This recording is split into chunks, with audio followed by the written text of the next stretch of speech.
Que la paix, la grâce, la miséricorde, l'amour, l'assistance et la bénédiction du Dieu très haut soient avec vous dans les précieux et glorieux noms de notre Seigneur Jésus-Christ. Très chers compatriotes célestes, nous allons passer un peu de temps, de notre temps. Accordez-les-nous un peu de votre temps afin que nous nous laissons, vous et moi, conduire par la colonne de feu. Je l'ai toujours dit, et Dieu me l'a toujours dit, que la colonne de feu qui conduisait le peuple hier et la colonne de nuée pendant la journée, la colonne de feu pendant la nuit, elle était visible. Elle était au-dessus de leur tête, à tel enseigne qu'ils pouvaient tous voir la colonne de feu ou la colonne de nuée. Ceux qui étaient comme guide, ou celui qui était le guide, Moïse, il ne pouvait que montrer au peuple ce qu'était la volonté de Dieu. Dieu avait parlé au peuple par Moïse que lorsque la colonne de feu s'élève, le peuple doit se lever pour continuer la marche. La colonne de feu, la nuit, ou la colonne de nuée pendant la journée. Lorsque la colonne de feu s'arrête, le peuple doit s'arrêter. Ça veut tout simplement dire la parole avait dit, leur avait enseigné quand est-ce qu'il fallait marcher et quand est-ce qu'il fallait s'arrêter. Et la colonne de feu était visible, à tel enseigne que Moïse ne pouvait pas leur faire le contraire de ce qu'ils pouvaient voir. C'est-à-dire quand Moïse leur disait que nous allons marcher, quand les sacrificateurs sonnaient de la trompette du rassemblement pour qu'après la trompette de la marche soit sonnée, le peuple pouvait confirmer les sons de la trompette ou la volonté de Moïse de pouvoir faire déplacer le peuple par rapport à ce qu'il voyait. Lorsque la trompette du départ sonnait, le peuple confirmait les sons de la trompette par rapport à ce qu'il voyait. La colonne de feu était visible. À tel enseigne que Moïse ne pouvait pas leur faire le contraire de ce qu'il voyait. Tout ce que Moïse leur disait concernant la marche ou le repos, ils pouvaient le vérifier par rapport à la présence de la colonne de feu ou de la colonne de nuée qui était visible. C'est pourquoi j'ai toujours dit, la parole que nous vous enseignons, les exhortations que nous vous annonçons doivent être confirmées par ce que vous devez voir. Les ordres de Moïse concernant la marche ou le repos ne restaient pas seulement auditifs, c'est-à-dire ça ne se limitait pas au niveau de se faire entendre, mais ils voyaient ce que Moïse leur disait. Ils confirmaient ce que Moïse leur disait par rapport à ce que leurs yeux voyaient. Voilà pourquoi Jésus-Christ pouvait dire à ses disciples, « Heureux sont vos yeux de ce qu'ils voient, heureux sont vos oreilles de ce qu'elles entendent. » Heureuses. L'œil et l'oreille, c'est Dieu qui les a créés. Donc, nous devons entendre la parole, nous devons entendre des promesses, et ces promesses, nous devons le voir s'accomplir. Les paroles des hommes de Dieu, les paroles de ceux qui sont utilisés par Dieu comme étant des guides, doivent être confirmées par ce que le peuple doit voir. C'est-à-dire que nous devons amener le peuple à ne pas voir seulement les serviteurs de Dieu, mais à voir aussi les services de Dieu. Le serviteur de Dieu doit visibiliser le service de Dieu. Le serviteur de Dieu doit visibiliser l'œuvre de Dieu. Le peuple doit entendre que Dieu agit et voir comment Dieu agit. Le peuple entend les sons de la trompette qui leur dit de se déplacer et il voit la colonne de feu, comment elle se déplace. A-t-il enseigne que si la colonne de feu s'arrête et que Moïse leur dit continue la marche, le peuple dira non, nous obéissons à la colonne. Nous avons entendu la voix qui a dit lorsque la colonne s'arrête, nous devons nous arrêter. Et ce que nous voyons est contraire à ce que toi tu nous dis. C'est-à-dire, si je vous annonce que Dieu guérit, vous devez vivre la guérison. Si vous ne vivez pas la guérison, donc je dois me poser des questions. Que la paix de notre Seigneur soit avec vous au nom de Jésus-Christ. Donc, si j'annonce que Dieu agit, vous devez voir Dieu agir afin de confirmer les paroles que je suis en train de vous dire. Donc, le serviteur de Dieu doit montrer le service de Dieu. Le serviteur de Dieu doit être une porte par laquelle Dieu entre pour faire service, pour faire son service. Que la paix du Seigneur soit avec vous au nom de Jésus-Christ. Nous allons, très chers compatriotes, pendant un bon bout de temps, et nous exhorter à travers un petit thème des Écritures. Je suis dans le livre des Cantiques. Je commence la lecture au 8e verset. Au chapitre 8 plutôt, Cantique des Cantiques, chapitre 8, la lecture, nous la commençons au premier verset où il est écrit « Oh, que n'es-tu mon frère, à l'été des mamelles de ma mère. Je te rencontrerai dehors, je t'embrasserai et l'on ne me mépriserait pas. » Ça, c'est le discours de la bien-aimée, du bien-aimé, je dirais de Salomon. Elle est en train de mettre un souhait que son fiancé soit également son frère. Pour beaucoup plus de lumière, je vais prendre une autre version des Écritures, juste pour comparer. Je l'ai toujours dit. Et pour moi, en tout cas, il n'existe pas de meilleure version. Toutes les versions sont complémentaires. Je prends la parole vivante. Laissez-moi chercher pour nous les Écritures. Je suis dans les Saintes Écritures. Je prends la parole vivante. Et je suis dans le livre des Cantiques, au chapitre 8. Le premier verset. Écoutez ce que nous rapporte la parole vivante.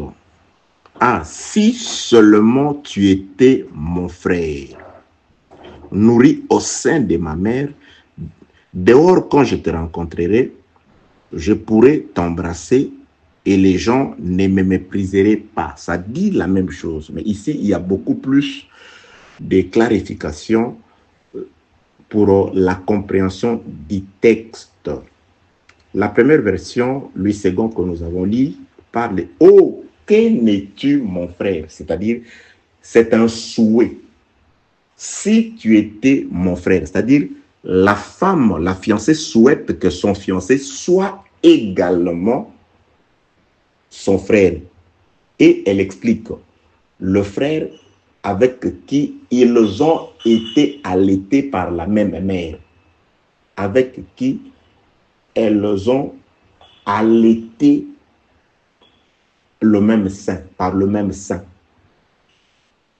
Oh, si seulement tu étais mon frère, nourri au sein de ma mère, dehors quand je te rencontrerai, je pourrais t'embrasser et les gens ne me mépriseraient pas. Que la paix, la grâce et la miséricorde de Dieu soient avec vous au nom de Jésus-Christ. Très chers compatriotes, pour ne pas vous prendre beaucoup de temps, ici nous comprenons que les rapports entre Salomon, le bien-aimé, et son ami, qu'elle appelle aussi sa sœur, sa fiancée, c'est de l'ombre du véritable rapport entre l'homme, le véritable, et la femme qui est l'Église. Le frère Paul écrit, il dit, le mystère du mariage, il est grand par rapport à Christ et à l'Église. Donc, là où il a été dit, c'est pourquoi quand Adam prophétise, il dit, l'homme quittera son père et sa mère, s'attachera à sa femme. Donc, il était déjà en train de prophétiser sur le véritable homme qui devait quitter sa demeure céleste, celui qui l'a engendré, le ciel, son père, pour venir s'attacher à sa femme.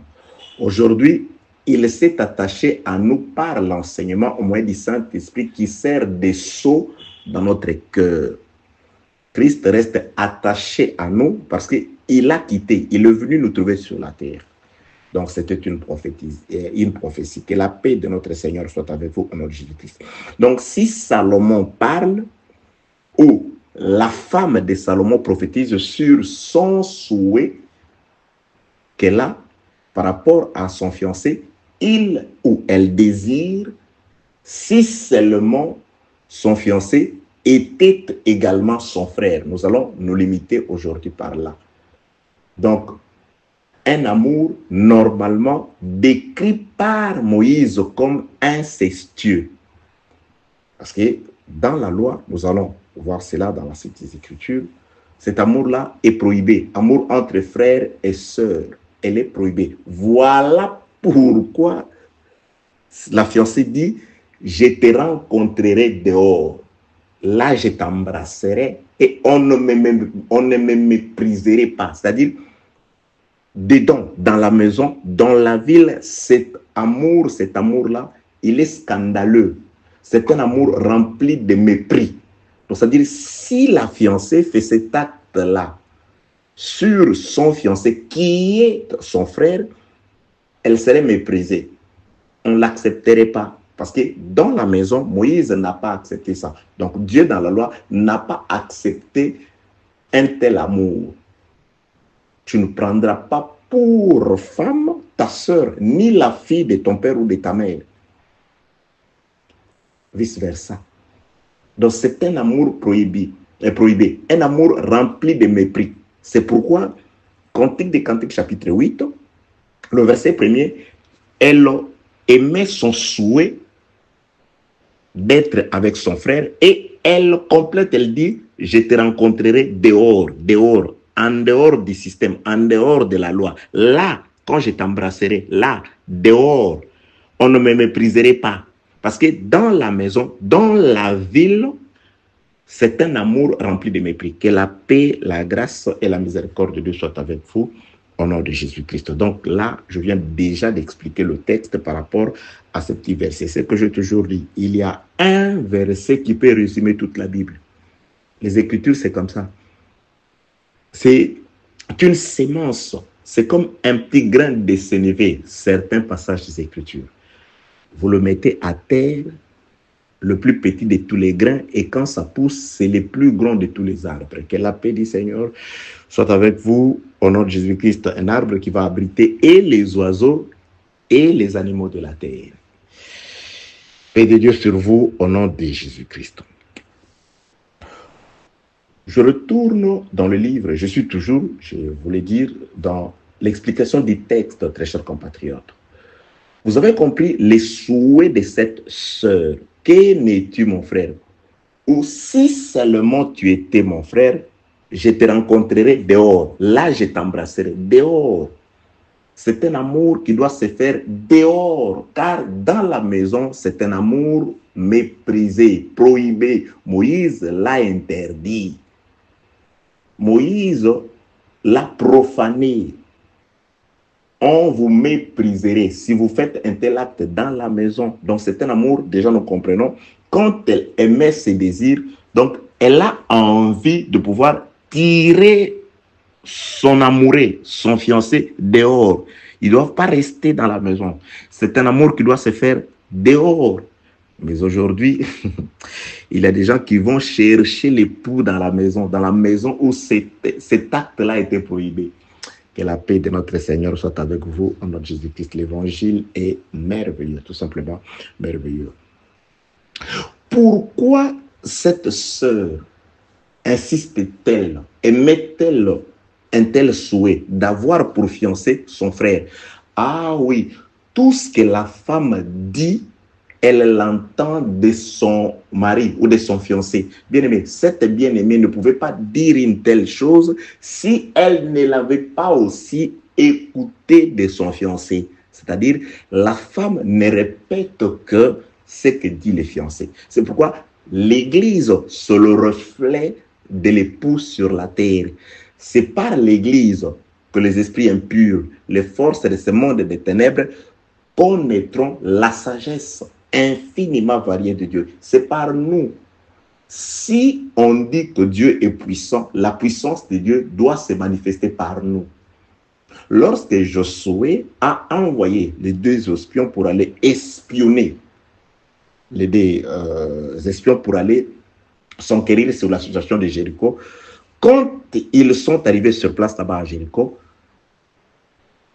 Rahab, la prostituée qui les a reçus, cette dame, leur a parlé de l'ampleur, de la terreur que Israël faisait sentir à tous ses adversaires. C'est-à-dire, la ville de Jéricho était déjà terrorisée par la simple présence d'Israël, parce qu'ils avaient appris ce que l'Éternel avait fait depuis leur sortie de l'Égypte jusqu'à tout le moment de leur parcours. Comment dans les déserts, l'Éternel par Israël a terrorisé le grand roi qu'ils ont trouvé dans les déserts. C'est-à-dire, cette dame-là a dit aux espions, ne vous en faites pas. Ici, nous savons que la ville vous a déjà été donnée. C'est-à-dire l'ampleur de la terreur, de la puissance, des capacités de Dieu depuis la mort de l'agneau, depuis comment Pharaon et son armée ont été engloutis dans la mer jusque dans la marche, a été entendu de l'ennemi. Bien-aimé, l'ennemi sait que Jésus-Christ est puissant. L'ennemi sait, il reconnaît l'œuvre de la croix, la puissance de l'œuvre de la croix, les prix du sang de Jésus-Christ, que grâce à ce sang, nous ne sommes plus esclaves aujourd'hui. Sauf qu'on doit vous le dire, je vous le dis, que les forces des ténèbres savent que nous avons l'autorité, que nous avons le pouvoir, que nous avons des capacités, que nous sommes porteurs de la paix. Parce que Jésus-Christ dit, je vous donne ma paix, je vous laisse ma paix. Le frère Paul vient compléter, il dit, en toute chose, ne vous inquiétez de rien, mais plutôt faites savoir vos besoins à Dieu par des prières de requête et des actions de grâce, la paix de Dieu qui surpasse toute intelligence. Vous voyez, vous entendez? La paix de Dieu, c'est-à-dire nous sommes porteurs de la paix. Nous instaurons la paix là où il n'y en a pas. Nous instaurons la tranquillité là où il n'y en a pas. Nous avons ce pouvoir-là. De qui nous l'avons entendu? Mais du mari. Il nous l'a dit. Je ne m'en irai pas sans vous avoir laissé le pouvoir, l'autorité. Ce pouvoir vous accompagnera parce que vous avez cru en moi, parce que vous êtes mon épouse, parce que vous êtes ma fiancée, parce que vous êtes ma bien-aimée. Je vous révèle le secret, je vous l'ai dit. Et ce que je vous annonce, c'est ce que j'ai entendu de lui. Et ce que nous devons annoncer, c'est ce que nous entendons de lui. J'étais en train de dire que lorsque cette fiancée, la fiancée de Salomon entre parenthèses, éprouve ses désirs d'avoir pour fiancé son frère, elle ne l'invente pas. Elle l'a entendu de l'homme. C'est l'homme qui lui a dit. C'est son mari qui lui a transmis cette envie-là. Nous allons voir ça. Il y en a plusieurs, les Écritures. Mais prenons juste 2 versets et passages des Écritures. Je suis toujours dans le livre des Cantiques des Cantiques. Je prends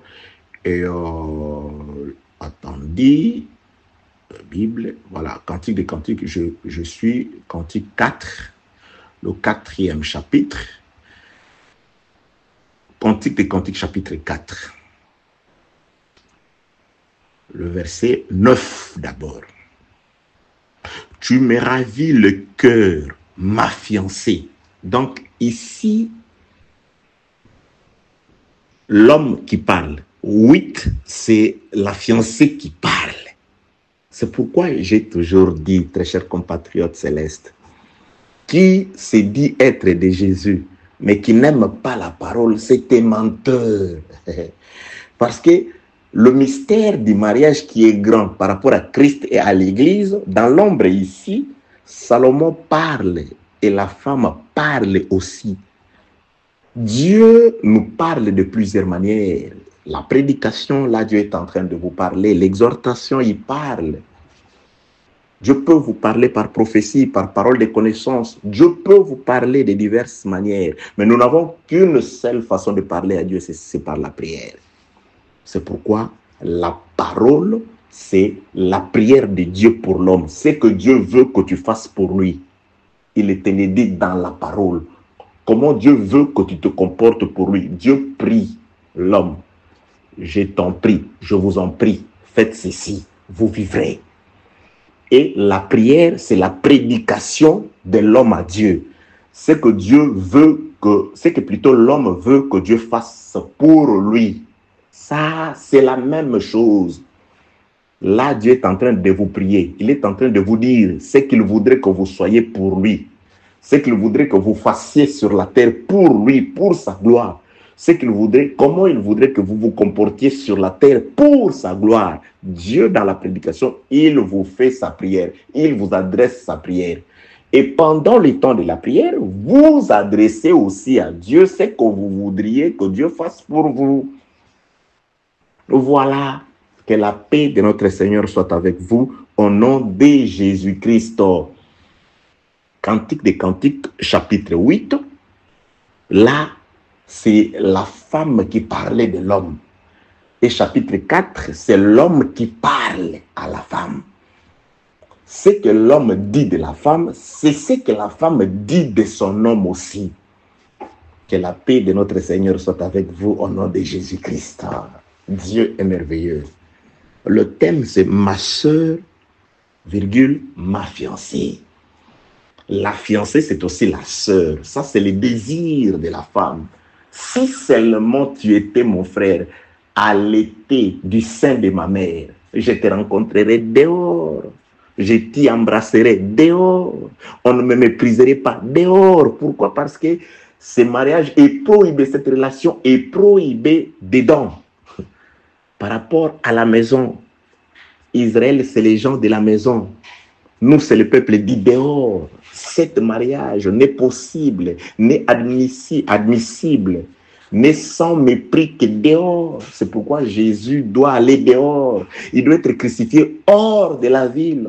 C'est pourquoi les frères qui écrivent la lettre aux Hébreux disent allons dehors, allons le retrouver hors de la ville. Il a été crucifié hors de la ville. Pourquoi? Parce que c'est prohibé. Que la paix de notre Seigneur soit avec vous au nom de Jésus-Christ. Très chers compatriotes, continuons avec la lecture. Nous allons juste finir. En tout cas, je ne voudrais pas nous prendre beaucoup de temps. Je suis dans le livre des Cantiques, chapitre 4, le verset 8.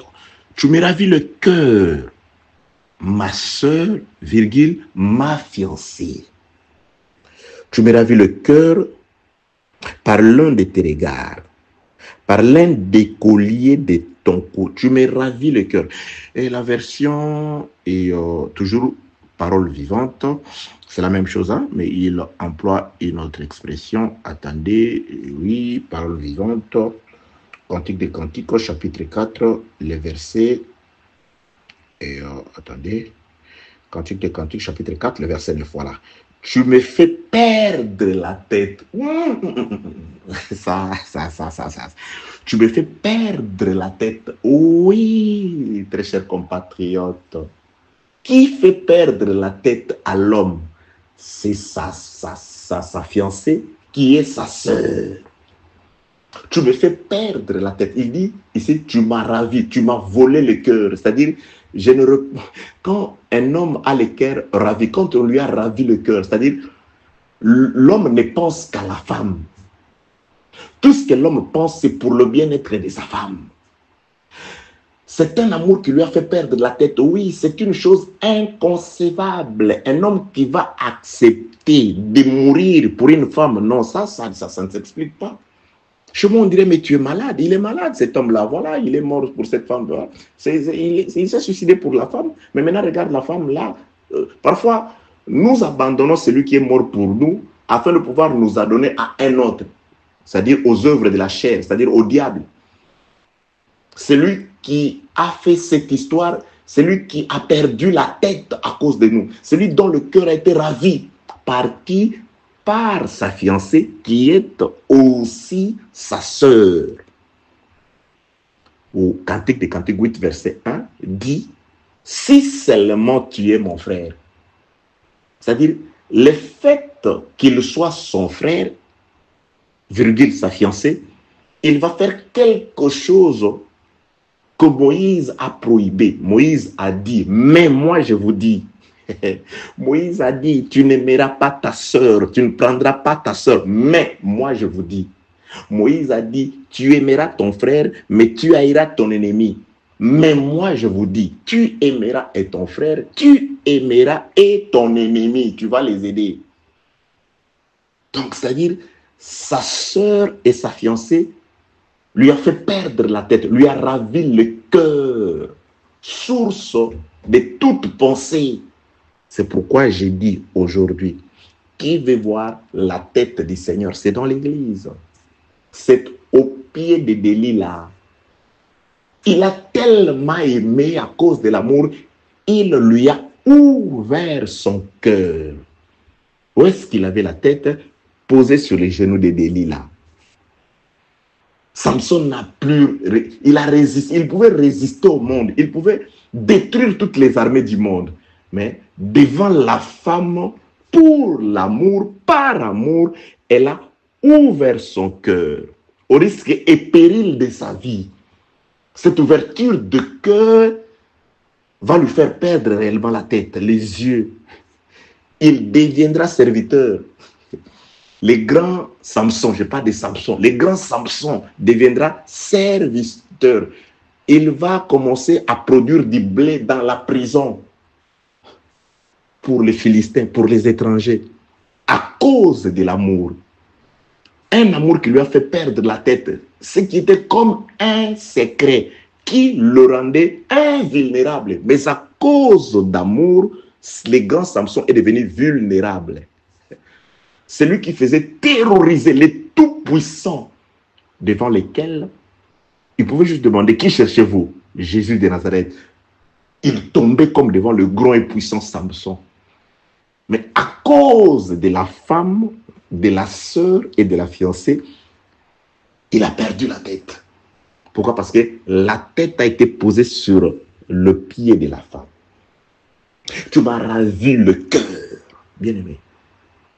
Nous verrons par l'un de tes regards. Mais aujourd'hui, je voudrais juste toucher l'aspect fiancé et sœur. Et nous partirons dans les détails, voir comment est-ce qu'on est sa sœur. Pourquoi Moïse a prohibé ça? Et pourquoi Christ, déjà Salomon, il prophétisait et sa fiancée éprouvait le désir que ce soit un mariage entre guillemets incestueux, un mariage, une histoire de famille. Y a-t-il quelqu'un qui l'avait déjà pratiqué? Ah oui, Abraham, hein, je vous l'ai dit, Abraham. Sarah était sa sœur. C'est pourquoi tout ce que Sarah disait, Abraham écoutait. S'il voulait résister, Dieu disait, non, écoute la voix de ta femme, parce que c'est ta sœur. Parce que, que Dieu vous bénisse. Que la paix du Seigneur soit avec vous, au nom de Jésus-Christ. Bien-aimés, il nous aime. Il a fait quelque chose qui atteste que il a perdu la tête. Oui, mais il a perdu la tête. Qu'est-ce qui se passe? Il est allé mourir à cause d'une femme, une païenne.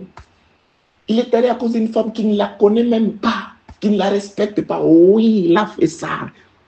C'est qu'aucun ange ne pouvait faire. Moïse, un jour, il a été tellement tourmenté par le peuple, il a dit, quoi? Ai-je couché avec vos mamans pour vous avoir? C'est-à-dire, il en a eu marre. À cause de ce peuple, Moïse est arrivé jusqu'à désobéir, à frapper. Est-ce que de ces rochers ici sortira de l'eau? Il a été puni. Il n'a pas pu supporter. Il n'a pas pu supporter. Mais lui, il est venu, il est allé au-delà. Il est mort pour celle qui ne la respectait même pas. Le cœur a été ravi. le cœur est...